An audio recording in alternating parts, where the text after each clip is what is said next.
जय श्री राम विद्यार्थी मित्रों, चलो ध्यान रखो। सदिश चैप्टर में आपणे आगळ वधीशुं। बराबर 11मो दाखलो स्वाध्याय 11 नो दाखला नंबर 2। हवे ध्यान रखो, बे रेखाओं परस्पर लंब होय तो एनुं अंतःगुणन शुं थाय? 0 थाय।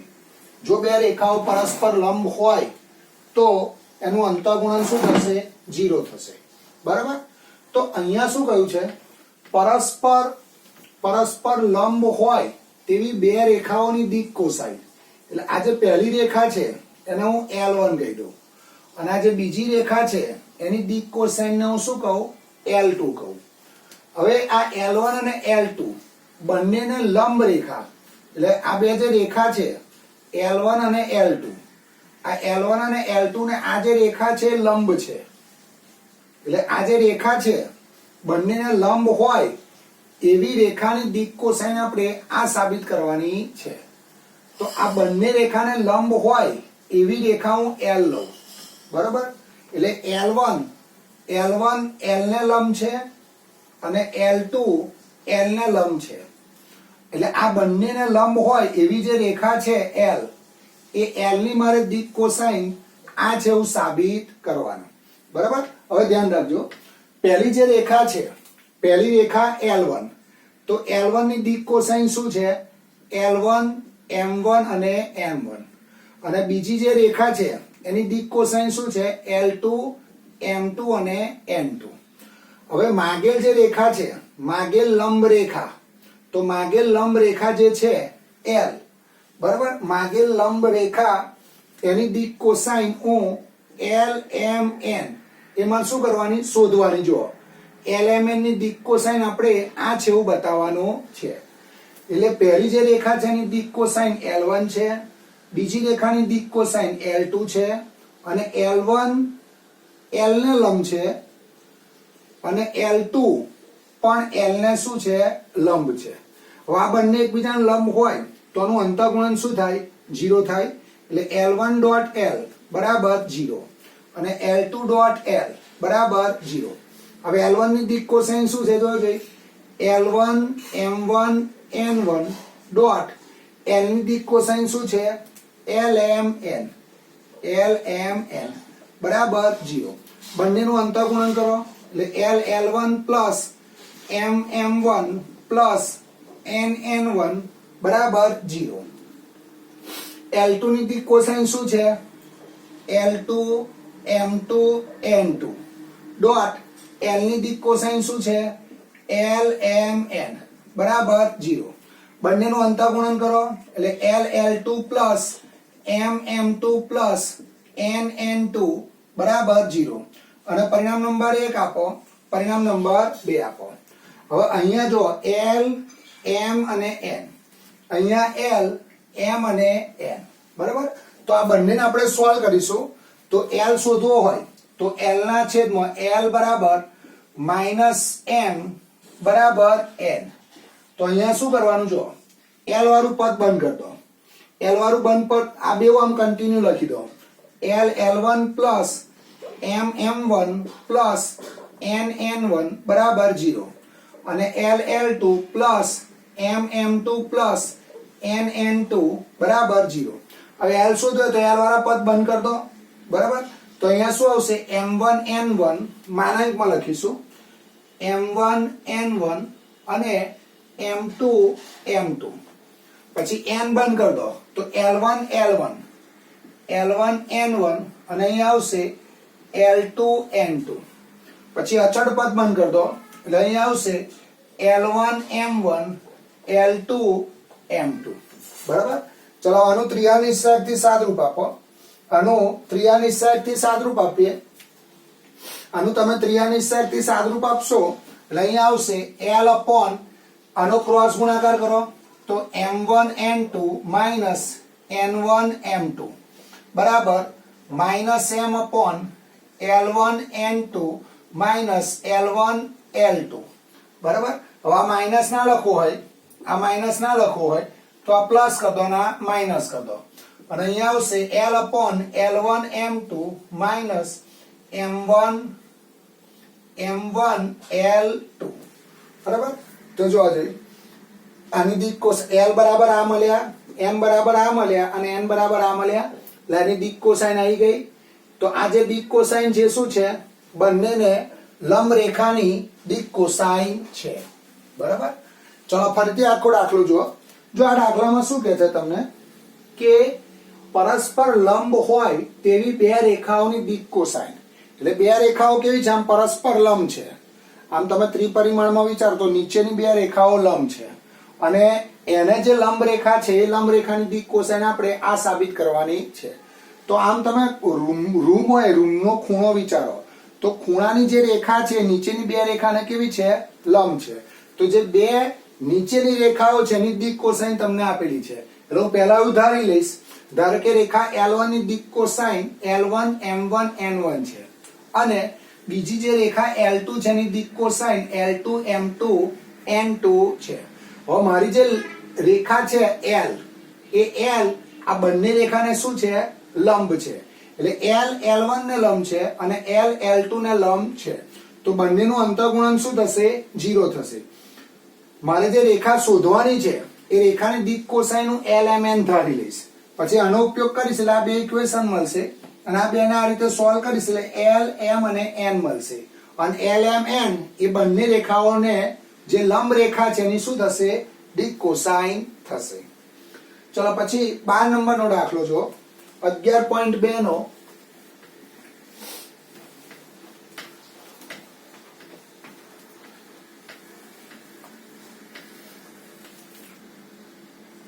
નંબરનો દાખલો 11.2 નો દાખલા નંબર 2 શું આપ્યું છે જો, સાબિત કરો કે 1 -1 2 3 4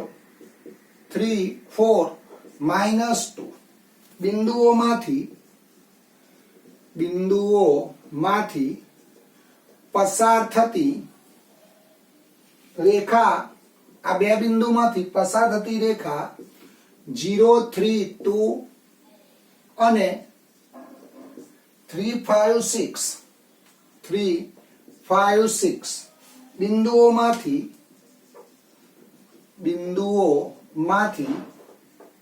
પસાર થતી રેખાને લંબ છે. ધ્યાન રાખજો. હવે તમને આ બે બિંદુમાંથી પસાર થતી જે રેખા છે એ આ બે બિંદુમાંથી પસાર થતી રેખાને શું છે, લંબ છે એવું બતાવવાનું. હવે આપણે આ રીતે સમજીશું. જુઓ, આ જે રેખા છે એ L1 છે અને આ જે રેખા છે એ L2 છે. હવે રેખા આ બે બિંદુમાંથી પસાર થાય એટલે હું આને આવું કહું 1 -1 2 અને B કૌંસમાં 3 4 -2. બરાબર. પછી આ જે રેખા L2 છે એ આ બે બિંદુમાંથી પસાર થાય તો આને આપણે CD કહી દઈએ. મેં બુકમાં CD લીધેલો છે અને આને હું AB કહી દઉં, A અને B. તો એના આમ 0 3 2 એના આમ સોરી અહીંયા આપણે આ રીતે આમ લઈએ. એટલે આમ તમે જે લો એ ચાલે, ખોટું ના કહેવાય. બુકમાં જે રીતે ગણેલું છે એ રીતે આપણે લઈએ. આને હું રેખા L1 કહું અને આને હું રેખા L2 કહું. હવે L1 આ બે બિંદુમાંથી પસાર થાય એટલે આ જે બિંદુ છે એ કૌંસમાં 1 -1 2 અને અહીંયા આવશે B કૌંસમાં 3 4 -2 અને રેખા L2 આ બિંદુમાંથી પસાર થાય તો આને C 0 3 2 અને D કૌંસમાં 3 5 6. એટલે L1 આ બે બિંદુમાંથી પસાર થાય અને L2 આ બે બિંદુમાંથી પસાર થાય તો આ બંને રેખાઓ પરસ્પર શું બતાવવાની, મારે લંબ બતાવવાની. અને આપણે શું કરવાનો, રેખા સદિશ AB નો દિક ગુણોત્તરની મદદથી કામ કરીશું. એટલે અહીંયા આગળ તમે સદિશ AB નો દિક ગુણોત્તર શોધો. હવે સદિશ AB નો દિક ગુણોત્તર કેવી રીતે શોધાય જોજો. તો સદિશ AB શોધો તો પાછળના ઘટકમાંથી આગળનો ઘટક બાદ કરો એટલે 3 -1 એટલે અહીંયા શું થશે 2 4 પછી આ માઇનસ એટલે શું થશે +5 અને -2 એટલે -4. એટલે સદિશ AB નો દિક ગુણોત્તર શું આવ્યો 2 5 -4 અને આપણે A1 B1 અને C1 કહીશું. બરાબર. ચલો પછી આ રેખા L1 છે. રેખા L1 માટે સદિશ AB નો દિક ગુણોત્તર શોધ્યો. ચલો પછી રેખા L2 એ આ બે બિંદુમાંથી પસાર થાય એટલે હું સદિશ CD નો દિક ગુણોત્તર શોધું. સદિશ CD નો દિક ગુણોત્તર તો એ કેવી રીતે શોધાશે જોવા જોઈએ. તો સદિશ CD એટલે D ના સ્થાન સદિશમાંથી C નો સ્થાન સદિશ શું થાય? બાદ થાય. એટલે 3 - 0 3, 5 - 3 એટલે 2 અને 6 - 2 એટલે 4. અને આપણે A2 B2 અને C2 કહીએ. બરાબર. હવે આ બંને રેખાઓ મારે લંબ બતાવવાની છે. બંને રેખાઓ લંબ બતાવી હોય તો આના જે દિક ગુણોત્તર છે એટલે મારે આમાં શું કરવું પડે જો A1 * A2 plus B1 * B2 plus C1 * C2 બરાબર શું થવું જોઈએ? ગુણાકાર શું થવો જોઈએ? 0 થવો જોઈએ. આ બે રેખાઓ પરસ્પર લંબ છે એવું બતાવવું હોય તો આ રેખાનો દિક ગુણોત્તર અને આ રેખાના દિક ગુણોત્તર એની અનુરૂપ ઘટકોનો ગુણાકાર શું થવો જોઈએ? 0 થવો જોઈએ. એટલે મારે અહીંયા આગળ આવું બતાવવું પડે જો A1 A2 plus B1 B2 plus C1 C2 તો આનો જવાબ 0 લાવવો પડે. જો આનો જવાબ 0 આવે તો આ બંને રેખાઓ પરસ્પર લંબ છે તેમ કહેવાય. ચલો A1 A2 એટલે અહીંયા શું છે? A1 એટલે 2 * 3 પ્લસ 5 * 2 પ્લસ -4 * 4 એટલે 6 + 10 - 16 એટલે જવાબ શું આવશે? 0 આવશે. આ જવાબ શું આવ્યો? 0 આવ્યો. હવે આને લખવાનું કેવી રીતે ધ્યાન રાખો. આનું લખાણ કેવી રીતે થશે જો પહેલામાં પહેલી આ તમારે આકૃતિ દોરી દેવાની. બરાબર. પછી તમારે આવું લખવાનું. ધારો કે રેખા L1 એ A કૌંસમાં 1 - 1 2 અને B કૌંસમાં 3 4 - 2 માંથી પસાર થાય છે. માટે સદિશ AB નો દિક ગુણોત્તર આ રીતે લખ્યો. પછી રેખા L2 એ C અને D માંથી પસાર થાય છે. પછી સદિશ CD નો ગુણોત્તર લખો. પછી એના અનુરૂપ બાજુનો આનો જવાબ શું બતાવવાનો? 0 બતાવવાનો. એટલે A1 A2 plus B1 B2 plus C1 C2 બરાબર શું થવો જોઈએ? 0 થવો જોઈએ. ચલો આના જેવા બે દાખલા હોમવર્કમાં આવશે. 13મો દાખલો હોમવર્કમાં આવશે. સ્વાધ્યાય 11 નો પહેલો દાખલો છે એ હોમવર્કમાં આવશે. પછી 14મો દાખલો 14 નંબરનો દાખલો એ પણ એના જેવો છે. 11.2 નો દાખલા નંબર 1. આ બંને દાખલા બહુ સહેલા છે હો, ધ્યાન રાખજો. હવે તમને અહીંયા રેખાઓ પરસ્પર લંબ છે જુઓ. હવે આ બે રેખાઓ સમાંતર છે એવું મારે બતાવવું હોત. આ બિંદુમાંથી પસાર થતી રેખા અને આ બે બિંદુમાંથી પસાર થતી રેખાને સમાંતર છે એવું મારા દાખલામાં બતાવવું હોય. આ તો જસ્ટ એવો દાખલો સમાંતર બતાવો તો તમારે શું કરવાનું? આનો નાનો અનુરૂપ ગુણોત્તર A1/A2 બરાબર B1/B2 બરાબર C1/C2. સમાંતર માટે આના જે તમે દિક ગુણોત્તર શોધો એના જે ઘટકો છે એ ઘટકોનો આ સંબંધ શું થવો જોઈએ?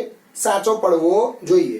જો આ સંબંધ સાચો પડે તો રેખાઓ શું થશે? સમાંતર થશે. તો 15મો દાખલો એ આના જેવો જ છે. તમે જોજો એમાં તમારે શું કરવાનું? જો રકમ આવી છે હું સમજાવી દઉં તમને.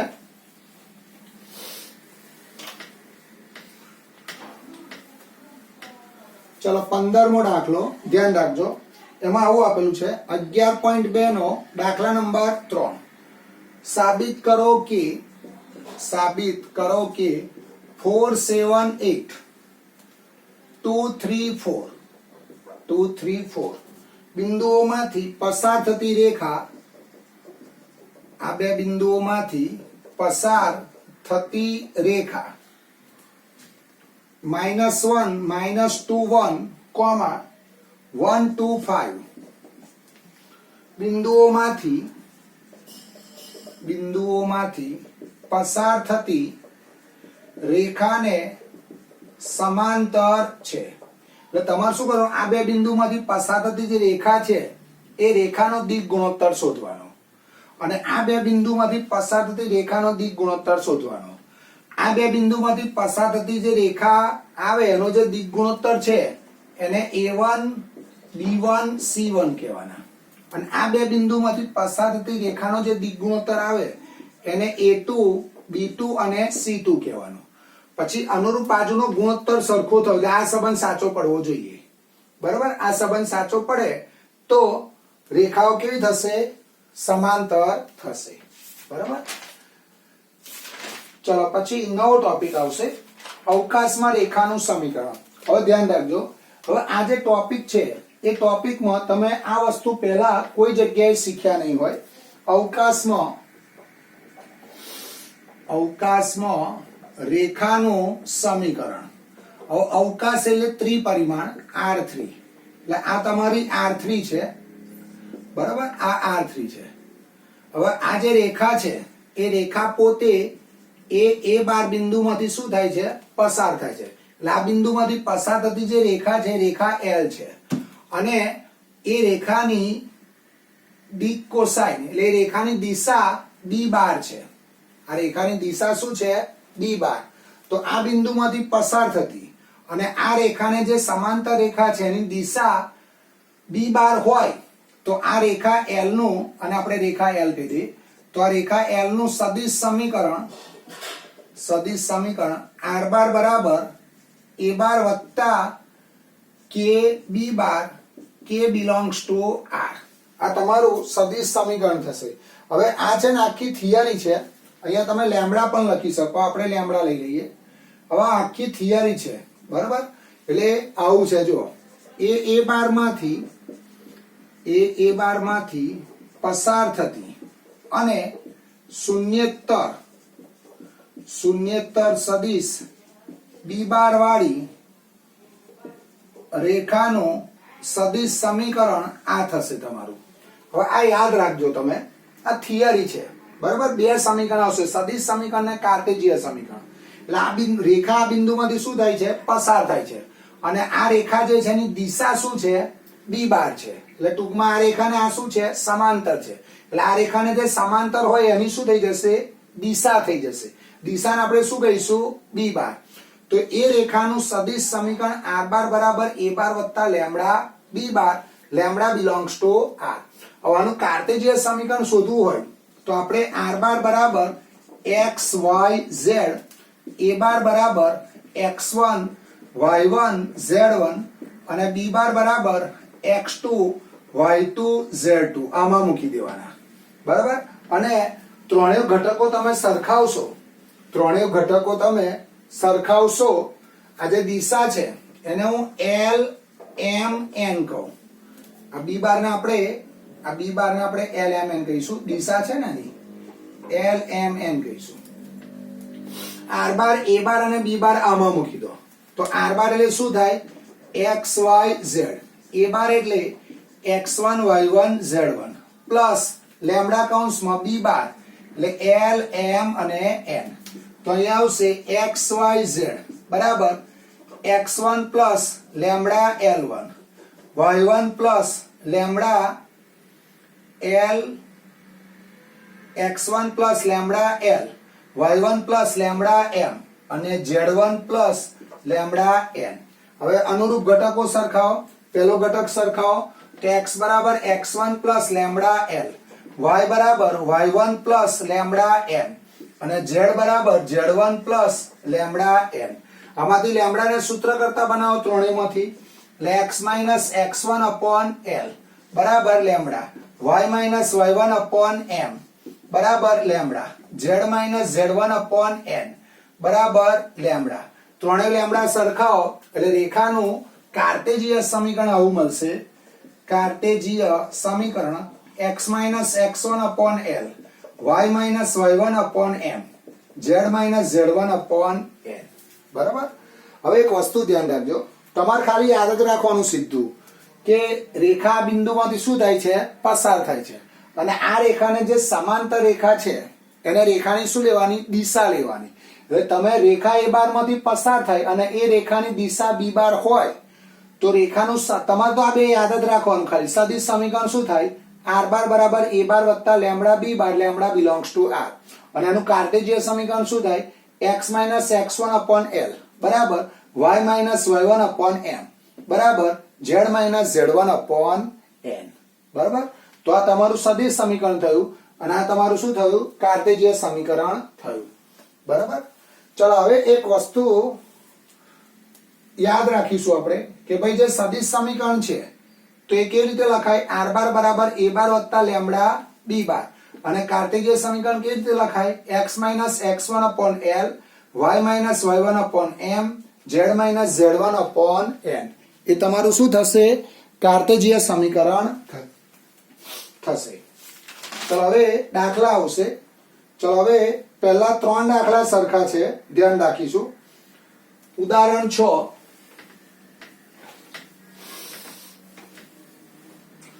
જો આ 3 દાખલા સરખા છે.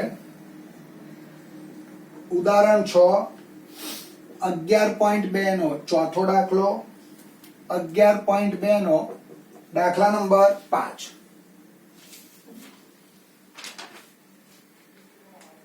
અને 11.2 નો છઠ્ઠો દાખલો. આ ચારે 4 દાખલા સરખા છે, બરાબર. ચલો આપણે એક દાખલો ગણીશું, બાકીના હોમવર્કમાં આવશે. ઉદાહરણ 6 શું આપ્યું છે જુઓ. બિંદુ 5 2 -4 માંથી પસાર થતી, આ બિંદુમાંથી પસાર થતી સદિશ 3i cap plus 2j cap minus 8k cap ને સમાંતર રેખાનું સદિશ અને કાર્ટેશિય સમીકરણ મેળવો. બરાબર.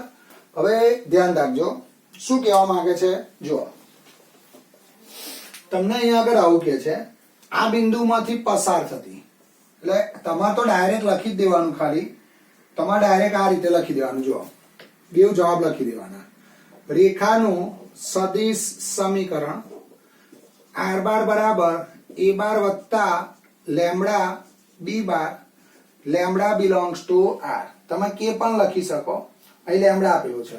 અને કાર્ટેશિયન સમીકરણ, રેખાનું કાર્ટેશિય સમીકરણ x minus x1 upon l, y minus y1 upon m અને z minus z1 upon n. એ રેખાનું શું થશે? કાર્ટેશિય સમીકરણ. બરાબર. તો તમારે આ બે યાદ જ રાખવાનું. તમારે ખાલી બે જ વસ્તુ નક્કી કરવાની કે a બાર શું છે અને b બાર શું છે. તો a બાર શું છે? રેખા આ બિંદુમાંથી પસાર થાય, એટલે આકૃતિ આમ બને. જુઓ આ જે રેખા છે એ રેખા 5 2 -4 માંથી શું થાય? પસાર થાય. તો રેખા જે બિંદુમાંથી પસાર થાય એને આપણે a બાર કહીએ. અને a બાર ના આમ શું છે આપણે જાણીએ છીએ, x1 y1 z1. રેખા જે બિંદુમાંથી પસાર થાય એને શું કહીએ? x1 y1 z1.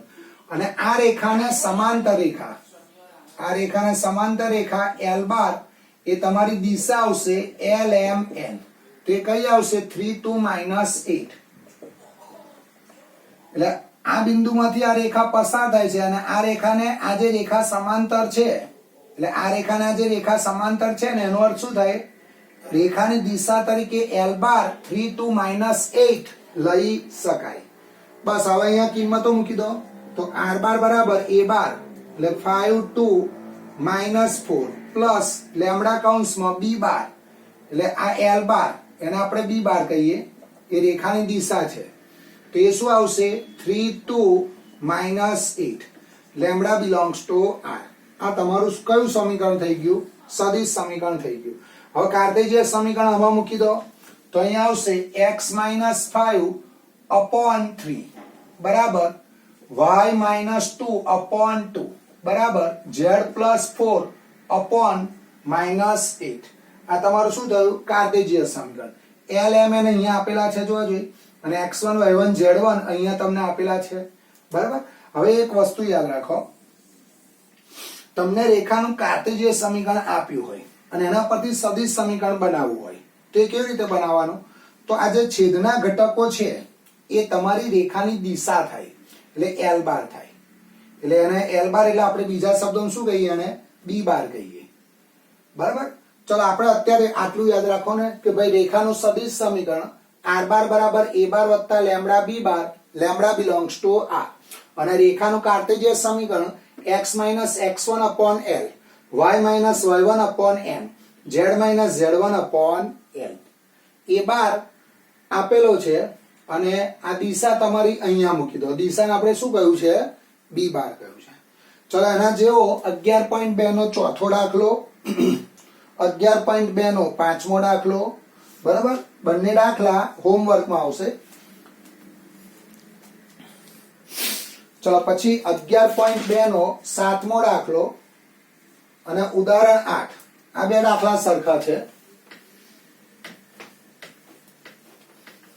હવે તમને ઊંધું આપેલું છે. જો આપણે રેખાનું સદિશ સમીકરણ શું થાય?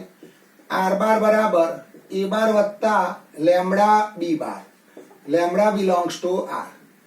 અને કાર્ટેશિયન સમીકરણ શું થાય? x minus x1 upon l, y minus y1 upon m, z minus z1 upon n. આ શું થશે? તમારું રેખાનું કાર્ટેશિયન સમીકરણ. હવે તમને આ દાખલામાં જો 11.2 નો સાતમો દાખલો. બરાબર, હવે આમાં આ જે a બાર છે, a બાર શું છે? x1 y1 z1. અને l બાર b બાર શું છે? b બાર એ તમારી દિશા છે l m n. આ યાદ રાખજો. હવે તમને 11.2 નો સાતમો દાખલો અને ઉદાહરણ 8. આ બંને દાખલા સરખા છે. બરાબર, આપણે આ ગણીશું, એના પછીનો હોમવર્કમાં આવશે. ચલો એમાં શું આપેલું છે? જુઓ, રેખાનું કાર્ટેશિયન સમીકરણ તમને આપેલું છે x માઇનસ 5 અપોન 3 બરાબર y પ્લસ 4 અપોન 7 બરાબર z માઇનસ 6 અપોન 2. તો તમારે એનું સદિશ સમીકરણ શોધવાનું છે. તો આપણે એનું સદિશ સમીકરણ લખવાનું છે. તો તમારે શું કરવાનું? જુઓ, આને તમે આના કાર્ટેશિયન સમીકરણ સાથે સરખાવો. તો અહીંયા x1 બરાબર 5, y1 બરાબર, અહીંયા જે સાઇન હોય એનાથી વિરુદ્ધ સાઇન લેવાની, કારણ કે આ -1 આ બે સરખાવો અને આની સાથે સરખાવો. તો x1 બરાબર 5, y1 બરાબર -4 અને z1 બરાબર 6, l બરાબર 3, m બરાબર 7, n બરાબર 2. બરાબર, x1 y1 z1 l m n મળી ગયા. હવે x1 y1 z1 એટલે તમારું શું થાય? a બાર થાય જોઈએ. તો આનો a બાર બરાબર x1 y1 z1. તો અહીંયા આવશે 5 -4 6 અને b બાર એટલે તમારી દિશા l m n એટલે આવશે 3 7 અને 2. તો અહીંયા આવશે રેખાનું સદિશ સમીકરણ r બાર બરાબર a બાર વત્તા lambda b bar, lambda belongs to r. ચલો a બાર મૂકીશું 5 -4 6 પ્લસ b બાર ની કિંમત મૂકો 3 7 2, લેમ્બડા બિલોંગ્સ ટુ r. તો આ તમારું શું થયું? જોવા જોઈએ, સદિશ સમીકરણ થયું. તો તમને કયું સમીકરણ આપેલું? કાર્ટેશિયન સમીકરણ. તો કાર્ટેશિયન સમીકરણ પરથી સદિશ સમીકરણ બનાવવાનું અને સદિશ સમીકરણ પરથી કાર્ટેશિયન સમીકરણ બનાવવાનું. બરાબર, એટલે આપણે શું કરવાનું? આને આની સાથે સરખાવો એટલે તમને x1 y1 z1 l m n મળે. x1 y1 z1 મળે એટલે a બાર મળ્યો કહેવાય, અને l m n મળે એટલે b બાર મળ્યો કહેવાય. અને a બાર b બાર આમાં મૂકી દો એટલે તમને રેખાનું સદિશ સમીકરણ મળે. ચલો પછી એના પછીનો ઉદાહરણ 8 એ હોમવર્કમાં છે. બરાબર, ચલો પછી આ દાખલો ખાસ ધ્યાન રાખજો. આ દાખલો જોજો, આની એક્સ્ટ્રા દાખલો છે પણ એની અગત્યતા બહુ છે. ચલો એક્સ્ટ્રા એક્ઝામ્પલ, એમાં આવું આપેલું છે સમીકરણ r બાર બરાબર 5 -2 4 પ્લસ લેમ્બડા કૌંસમાં 0 -4 3, લેમ્બડા બિલોંગ્સ ટુ r નું આપણે કાર્ટેશિયન સમીકરણ શોધવાનું છે. કયું સમીકરણ શોધવાનું? કાર્ટેશિયન સમીકરણ. હવે તમે પહેલા આને સદિશ સમીકરણ સાથે સરખાવો. તો આને હું આની સાથે સરખાવું જોઈએ, આની સાથે સરખાવું તો આ તમારો a બાર થશે. એટલે a બાર થશે 5 -2 4 અને a બાર ને આપણે શું કહીએ? x1 y1 z1 અને b બાર ને શું કહીએ? 0 -4 3. તો b બાર એટલે l m n. એટલે આ રેખાની દિશા છે તમારી. બરાબર, આપણી જે રેખા છે ને આમ